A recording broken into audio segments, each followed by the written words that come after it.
Este programa é livre para todos os públicos. É o programa A Bíblia no Meu Dia a Dia e que alegria nós nos encontrarmos mais uma vez para, diante da Palavra de Deus, nós fazermos um mergulho, uma experiência. O Senhor tem para nós novidades para edificar a nossa vida, transformar o nosso coração, porque a Palavra de Deus ela é viva e eficaz e ela vai se renovando a cada novo dia, renovando a nossa vida. Estamos entrando numa nova jornada. Vamos estudar a primeira carta de São Paulo a Timóteo. Então vamos preparar o nosso coração, suplicando o dom do Divino Espírito Santo para que ele nos conduza no estudo bíblico de hoje. Em nome do Pai, do Filho e do Espírito Santo. Amém. Vinde, Espírito Santo, enchei os corações dos vossos fiéis e acendei neles o fogo do vosso amor. Enviai o vosso Espírito e tudo será criado e renovareis a face da terra.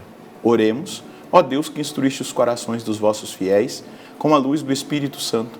Fazei que apreciemos retamente todas as coisas, segundo o mesmo Espírito e gozemos sempre da sua consolação, por Cristo Senhor nosso. Amém.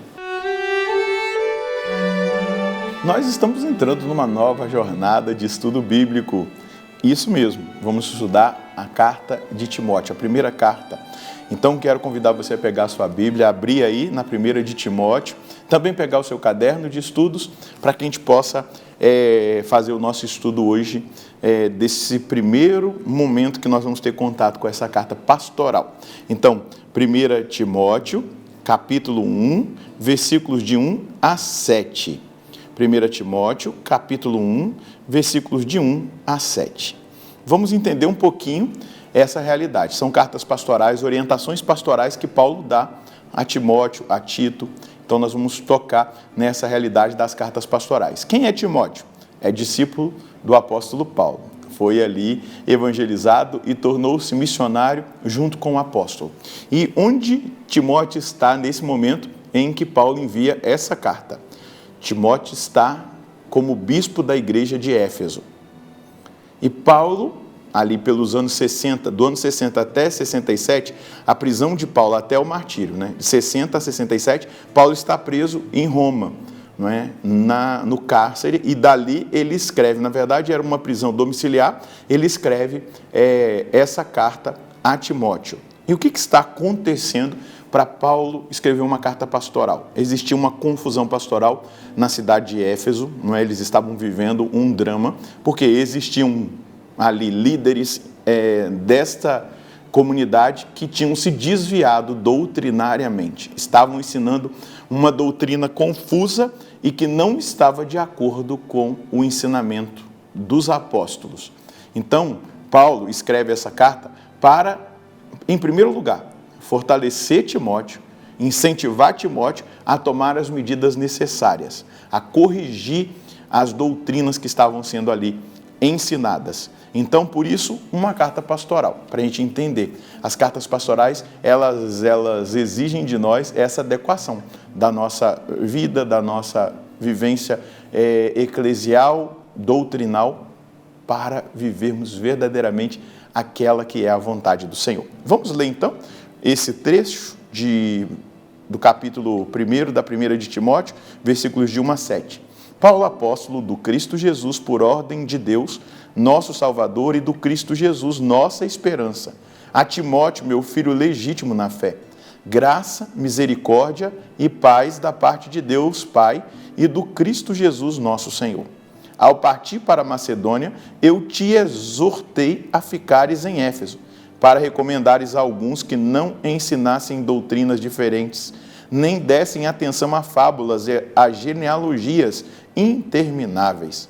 Essas coisas provocam antes longas discussões do que contribuem para a realização, na fé, do plano salvífico de Deus. Essa recomendação visa promover o amor que nasce de um coração puro, de uma boa consciência e de uma fé sincera. Por se terem afastado desta linha, alguns se entregaram a um palavrório sem sentido. Pretendem ser mestres da lei, mas não entendem o que dizem, nem conhecem as questões que defendem. Então fica claro, Paulo, em primeiro lugar, saúda o seu filho na fé, Timóteo. O que isso significa? Paulo gerou na fé esse homem de Deus chamado Timóteo. Então ele está ali afirmando, né, a partir desta saudação, quem é Timóteo. E a partir do momento que Paulo envia uma carta, e a gente tem que entender que essas cartas enviadas pelo apóstolo, elas eram lidas na liturgia, celebrada pelos discípulos, né, pelos cristãos. Então, ele está aqui reafirmando, Timóteo é meu filho legítimo, ele tem autoridade, né, ele é meu filho legítimo na fé. E aí, depois ele parte já para aquilo que precisa ser corrigido. Vamos lá.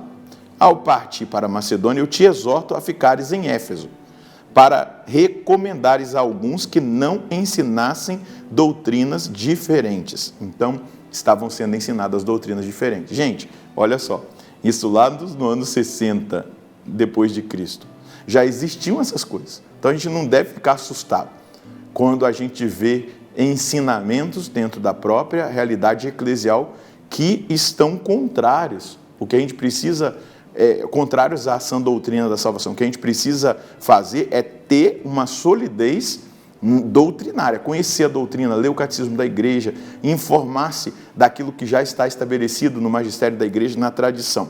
E aí ele continua, nem que dessem atenção a essas fábulas e essas genealogias intermináveis. Essas coisas provocam antes longas discussões do que contribuem para a realização da fé no plano salvífico de Deus. Existe um plano de salvação.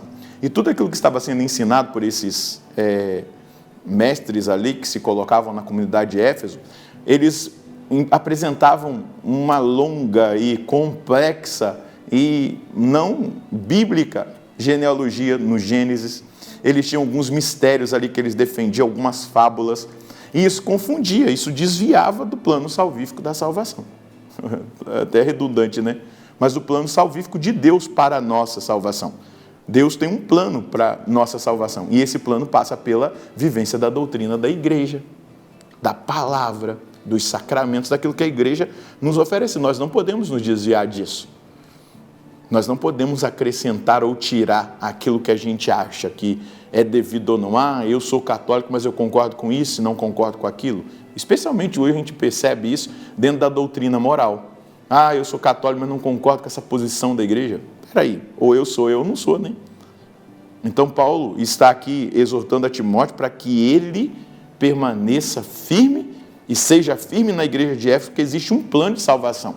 E quando a gente sai desse plano, a gente corre o risco, não é, de nos desviar tanto que vamos nos perder e perder a salvação. Essa recomendação visava promover o amor que nasce de um coração puro e de uma boa consciência e de uma fé sincera. A nossa fé tem que ser sincera. A gente não precisa acrescentar as coisas, penduricalhos. Não, a nossa fé é suficiente, a fé da igreja. A igreja tem tudo aquilo que nós precisamos para a nossa salvação. Tudo, sem tirar uma vírgula. A igreja tem tudo, tem a palavra, tem os sacramentos, tem a tradição, tem uma doutrina moral segura, tem uma teologia segura, tem um magistério de 2000 anos edificado. Então nós temos tudo para a nossa salvação. A presença da Virgem Maria, o auxílio do Espírito Santo. Então eu e você precisamos buscar essa fé sincera, pura, que leva-nos a uma experiência salvífica. A gente não pode misturar as coisas, a gente não pode ser supersticioso, a gente não pode achar que tudo que tem em outras religiões pode ser misturado com a fé católica. Cuidado, esse é o projeto da nova era. Esse é o projeto que está em curso no mundo, uma religião única que agrade a todo mundo. Não, existe um plano salvífico de Deus para nós. E esse plano ele passa pela Igreja Una, Santa, Católica e Apostólica. Com a sua sede em Roma, nós temos um Papa. Nós precisamos entender isso. Fora da igreja não há salvação. Vai dizer, não é? A plenitude da salvação está na Igreja Católica, subsiste na Igreja Católica. E você, como católico, não pode negociar isso. Eu não posso negociar isso. Essa recomendação visava promover o amor que nasce de um coração puro e de uma boa consciência e de uma fé sincera. Ter essa consciência não nos faz excluir as pessoas, condená-las ou tipo de coisa parecida. Nós amamos a todos, mas nós temos que ter muito claro, presente em nós, o que é a nossa fé e como a nossa fé ela é um sinal seguro do plano de salvação de Deus.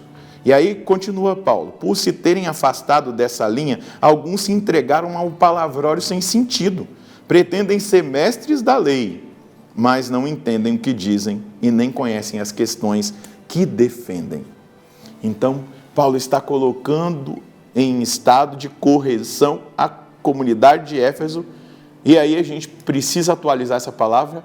Nós, no século 21, no ano de 2023, somos tocados por essa palavra, porque da mesma forma que aconteceu lá no início da igreja, ali na comunidade de Éfeso, onde Timóteo estava, acontece hoje. Ensinamentos errados, pensamentos errados, ideias erradas, ideologias, contaminações dentro desse aspecto. E o que nós precisamos ter presente? A fidelidade que nós temos que ter à palavra, à sagrada tradição e ao sagrado magistério. Nós temos segurança e precisamos nos manter nessa fé sincera, ter uma consciência e um coração puro, uma boa consciência de que nós estamos caminhando na direção certa. Qual é a mensagem que nós precisamos tirar desse primeiro texto da carta de Timóteo? Eu preciso cada vez mais crescer nesta fé sincera, tendo um coração puro e uma boa consciência. O testemunho de fé dos mártires, dos santos, daqueles que vieram e perseveraram antes de nós, deve ser um sinal que nos aponta esse plano salvífico de Deus a nosso respeito. Fidelidade e perseverança. A aplicação é buscar conhecer a nossa fé, é buscar conhecer essa tradição, é buscar a fidelidade à palavra e não aceitar qualquer estado de corrupção que queiram colocar a nossa fé, qualquer coisa que possa misturar ou desviar aquilo que já está estabelecido dentro da Santa Igreja. Vamos rezar? Senhor, nós pedimos uma graça especial ao Senhor, que o Senhor nos livre de todos os males, especialmente da confusão doutrinal, do desvio da fé, daquilo que muitas vezes no nosso tempo, como lá no tempo de Timóteo e Paulo, aconteceu e agora acontece de novo. Que os nossos olhos, o nosso coração, todo o nosso ser esteja voltado para Ti, numa fidelidade constante à palavra do Senhor, à tradição e ao magistério da igreja. Senhor, conceda-nos a graça da fidelidade, que nós caminhemos nessa fé sincera, que nós tenhamos esse coração puro e principalmente uma boa consciência dessa caminhada. Não nos deixe desviar. Revele a nós, Senhor Deus, quando algo estiver sendo ensinado e não tiver comunhão com a doutrina sagrada, que haja no nosso coração uma rejeição e principalmente uma decisão de fidelidade a tudo aquilo que já foi edificado nesses 2000 anos da nossa fé. Muito obrigado, Senhor, por nos agraciar com essa carta pastoral do apóstolo Paulo. Muito obrigado, nosso Senhor e nosso Deus. Deus quer de nós fidelidade e perseverança. Eu e você precisamos buscar isso para permanecermos fiéis até o fim. E assim, dentro do plano salvífico de Deus, nós experimentarmos a graça, a bênção, a força da salvação dele na nossa vida. Deus abençoe você, a sua família. Nós nos encontraremos no próximo programa, se Deus quiser, no nome do Pai, do Filho e do Espírito Santo. Amém.